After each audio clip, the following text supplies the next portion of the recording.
Breathing Musically by Rachel Guilfoyle. How does breathing work? Well, breathing is natural. We are all born knowing how to breathe.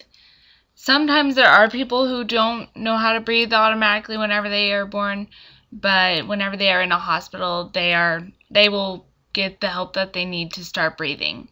When you breathe in through the nose or the mouth, it helps get oxygen into the body. That oxygen goes into the lungs so that it can spread throughout the body. The lungs will expand, causing the diaphragm to push down, and the abdomen will expand as well.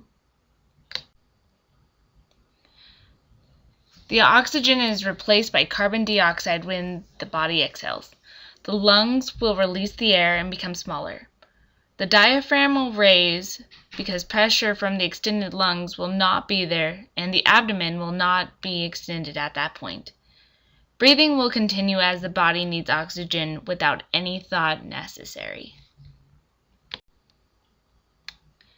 What body parts are involved whenever you are breathing? Well, there are a lot of body parts that are involved, but for the purpose of this whole entire presentation, I will talk about the obvious ones. The nose and the mouth, those are openings for air and oxygen to come into the body. The oxygen will go to the lungs, which will expand, and that will cause the diaphragm. Whenever the lungs are expanding, the diaphragm will move downward, and then whenever the lungs contract, the diaphragm will move back up to where it was previous. And whenever the diaphragm is moving down, that also will affect the abdomen and the muscles. And whenever you are breathing, in order for your voice to even work, you have a larynx and vocal folds that will vibrate to create that sound. The lungs. They are similar to sponges because they expand and easily deflate when substances like air and oxygen and carbon dioxide are released. When singing, the goal should be to breathe to the bottom of the lungs instead of just with the muscles of the shoulder and the neck, so the diaphragm will properly be pushed downward without any restrictions, and the diaphragm should properly be able to go back up whenever the lungs contract and release air. The diaphragm, it acts as the floor to the lungs and the ceiling to the abdomen muscles. It is a dome-shaped muscle that pushes downward when the lungs expand, as I have already clearly stated before.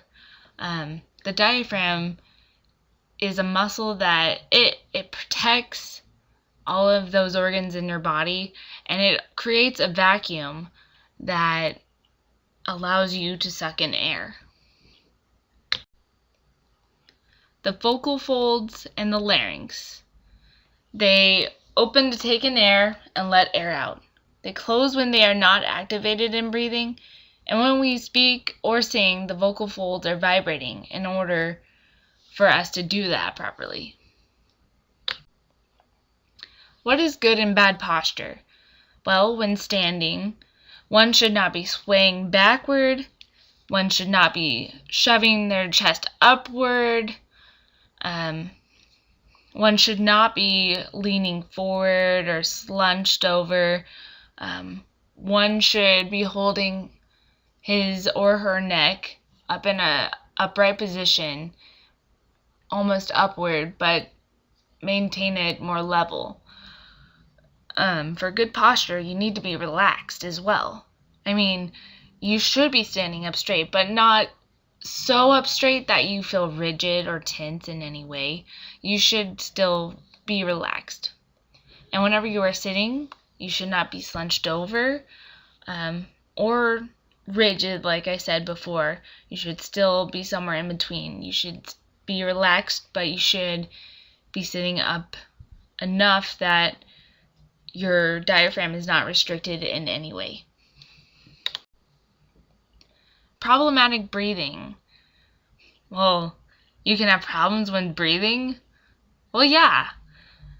Full diaphragm breathing is the correct way that you should be breathing whenever you are singing, but oftentimes you will find that people will create these bad habits just based off of already having somewhat poor posture.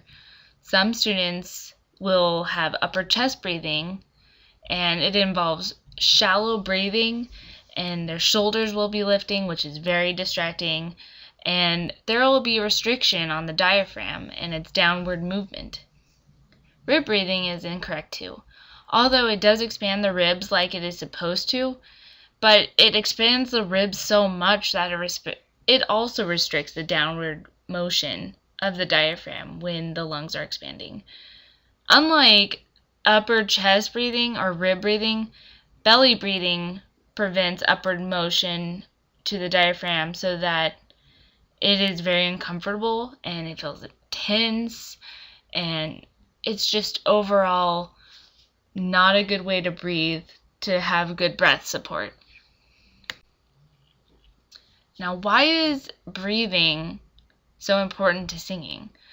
Well, that almost seems obvious, but good breathing and postures are essential to good vocal performance, because when focusing on trying to get good tone, you need to be able to support it with a sufficient amount of air. When singing in context with music, singers need to be able to sing throughout phrases, which needs good air support and breath support, so that throughout those phrases that they can be musical. As singers develop, they are able to control their air with muscles so they do not run out of air too rapidly.